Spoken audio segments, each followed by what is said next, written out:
Hi guys, welcome back to my channel. I'm sorry about that intro, it just wasn't doing. So today we are going to be making a fruit cake in a pot. Can you believe that? I made this fluffy, perfect fruit cake in a pot. I swear, in my kitchen pot. So, and I'm also going to be showing you guys a comparison between baking in a pot as well as baking in a regular conventional oven. So basically I baked two of those pans, one in a pot and one in an oven, so you guys can see the difference. And I was really surprised, I swear to God, I was so surprised. Can you believe that cake was baked in a pot? So if you don't have an oven in your house, this is the trick, guys. This is the video for you, and you have to watch it to the end so you can understand what I am talking about.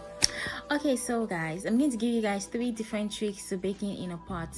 The first thing you have to make sure is you have to make sure your windows are open, because guys, like the kitchen was smoky as fuck, like everywhere was stuffy, and I was wondering why, until I realized that, okay girl, you're baking in a pot and your windows are closed, so I had to open up the windows.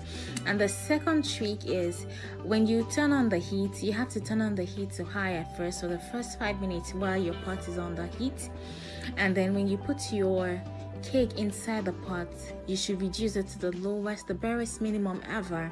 Otherwise your cake will burn. It will like caramelize all around it, but the inside will not be done. So you just have a really hot pot and then reduce the heat so you can bake gradually.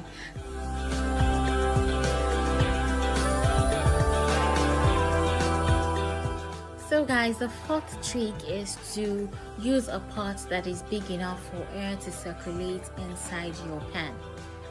Do you understand? Okay, which means that was the reason why I used that little bowl, so that it will be small enough to be able to fit inside the pot while I cover it, and still there will still be space for hot air to circulate inside the pot. Do you understand? Okay, I'm sure you do. So guys, let's get back to this cake. So right now I'm trying to caramelize the sugar, because caramelized sugar kind of makes your fruit cake very it gives it a very brown color. That's if you don't have brown sugar, of course. And then it also gives it this caramel taste. It is really amazing, I promise you guys. Okay guys, so we're going to transfer this into a pot, and then I'm going to mix all my batter together, and we're going to put it in 2 different baking pans, and then we're going to put one in the oven and the other one in a pot.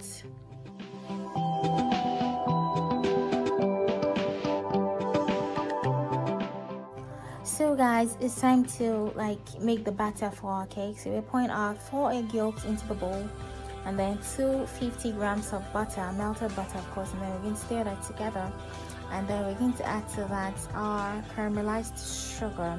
It's important at this stage to stir it really well, because you want the caramel to melt in the butter and in your wet ingredient basically. And then we're pouring in like half a cup of kefir, and then stir it really well. So now it's time for our dried ingredients. So we need 2.5 cups of flour, and then you're going to stir it well. It's important that you don't overstir, because when you overstir your cake, it kind of beats out the gluten, and you don't want the cake to be tough. You want it to be crumbly and nice, and spongy. So, and then to that, I'm going to add a tablespoon of baking powder, a tablespoon of baking soda, a 1/4 teaspoon of salt, and then we're going to stir everything together. And then the last thing we're going to add is the fruit. And don't forget, we marinated this fruit in some orange. I know I didn't say that, but I hope you read it on the screen. In some orange, like I squeezed some orange into it the night before so it could soak, because I didn't want to use alcohol. So now our whipped up egg whites. So we're going to fold this in gradually in 3 batches. The reason why you're folding it in 3 batches is because you want it to still hold up the volume. You don't want to deflate the old egg white that you make, so you should fold it in 3 or 2 batches if you like. So this one I'm folding it in 3 different batches, so it can be really nice and fluffy and voluminous.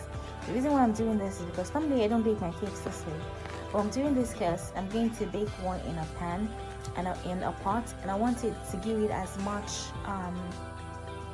as I want to give it a lot of chance to really rise. And I don't know, if you bake your cake this way, like you're already like helping it rise because of the air you already beat into the egg whites. So that's the reason why I'm doing this, because I'm about to put in the pot. So let's see how this goes, guys. So now I'm going to transfer the batter into 2 different pans, the same pans, and I'm going to try to fill them at equal lengths as possible, because I want to see which one bakes first and how it bakes and which one is better. You get? So I'm going to be using this non-stick pot and then I'm going to cover the pot and then leave it on for at least 20 minutes before I touch it. And make sure to reduce the heat to the lowest possible. So I'm going to transfer the other one into the oven and then wait for maybe 30-40 minutes and come back and check it. So guys, this was 42 minutes later. It's so funny. The other cake I baked in the oven was baked within 24 to 27 minutes, but this one took around 40, almost 50 minutes. And it's important to note that the first 20 minutes when I opened the pot, like the outside was brown but the inside was still not done at all, and the whole place was full of smoke. So what I had to do was to open the window and reduce the heat. And I think this cake is done. See, the knife come down clean. And then it is drier. I think it's a little drier than the other one, and it is spongier. I don't know how, but like I'm so surprised, like seriously. It is drier and spongier than the one that was baked in the oven. And if you notice, I didn't put the pan directly on top inside the pot. I put it on top of something, that way the heat was not directly on the baking pan. So see how dry this cake is, see how dry, or see how moist this one is. Wow. Okay, so guys, I'm going to take it out of the pan and show you guys how the look on the inside. So we're going to slice it open in the middle, so to be perfect. See how spongy, so spongy. Okay. So guys, we're going to cut this cake in the middle and see what it looks like inside. So let's see. Wow. Still very hot. Then look at this one. This one already had time to cool down. Like, this one is moist and just, you know, chilled. The other one is drier and spongier, but they're still very perfect cakes. See, this was one I baked in the pot. See how spongy it is. Like, guys, if you don't have an oven in your house, you can bake in a pot. Definitely bake in a pot. So give me a thumbs up and subscribe and tell me what more videos you want to see. I hope you guys learned a few things. Thank you guys for watching, and I'll see you in my next video.